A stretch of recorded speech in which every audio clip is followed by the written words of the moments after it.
Hello, everyone, and welcome to Walking Through the Bible. In chapter 24 of Job, we return to Job's observations about the wicked. The reason he is doing this is because his friends keep saying that his sin is evidenced by his suffering.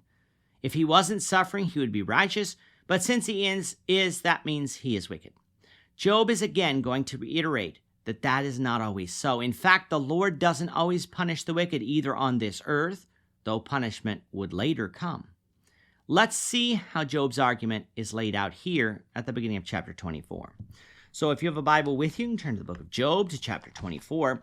We're going to be reading from verses 1 to 17. If you don't have a Bible with you, don't worry. Just follow along with us on the screen. The version that we'll be reading from is the New King James Version. So, Job chapter 24, beginning at verse 1. Since times are not hidden from the Almighty, why do those who know him see not his days? Since some remove landmarks, they seize flocks violently and feed on them. They drive away the donkey of the fatherless. They take the widow's ox as a pledge. They push the needy off the road. All the poor of the land are forced to hide. Indeed, like wild donkeys in the desert, they go out to their work searching for food. The wilderness yields food for them and for their children. They gather their fodder in the field and glean in the vineyard of the wicked. They spend the night naked without clothing and have no covering in the cold. They are wet with the showers of the mountains and huddle around the rock for want of shelter. Some snatch the fatherless from the breast and take a pledge from the poor.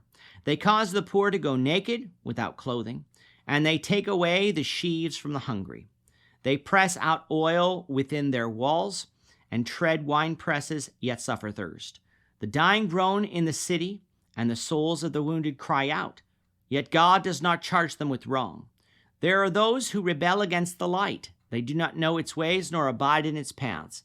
The murderer rises with the light. He kills the poor and the needy, and in the night he is like a thief. The eye of the adulterer waits for twilight, saying, no eye shall see me, and he disguises his face.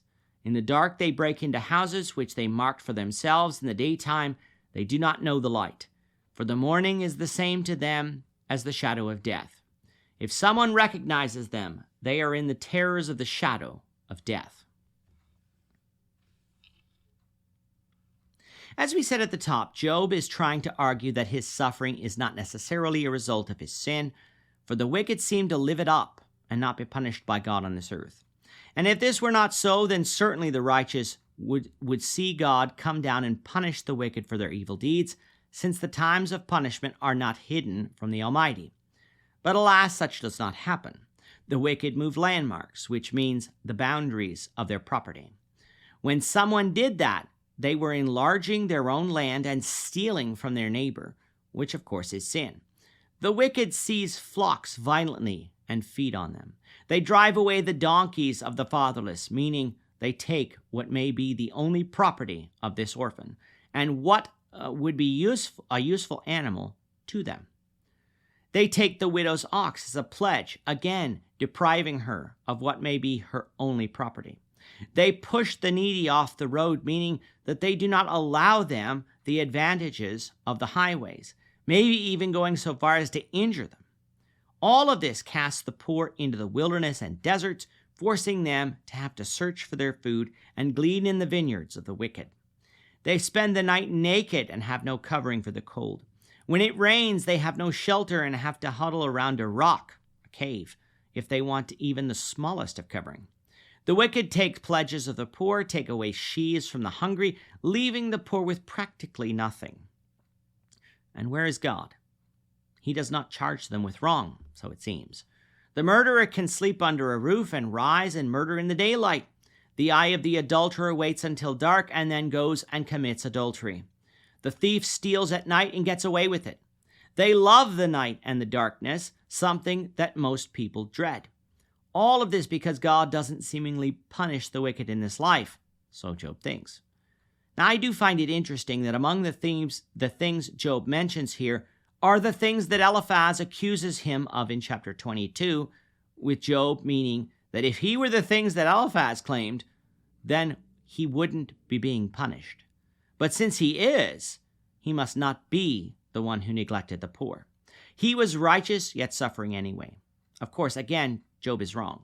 Yes, some of the wicked do seem to get away with things, especially if they are wealthy. But God sees it all.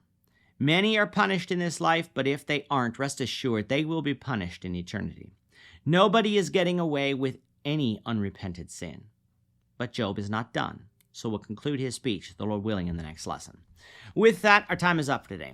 The Lord willing, we hope you'll join us for tomorrow's discussion of Job chapter 24, verses 18 to 25, as we continue our walk through the Bible, one verse at a time. We thank you for watching Walking Through the Bible today. If you have any questions or comments, you can leave them below. But if you like this video, we ask that you consider subscribing to our channel so you won't miss out on other videos in our series, as well as share this video among your friends so that the saving message of Jesus Christ can go out to the whole world.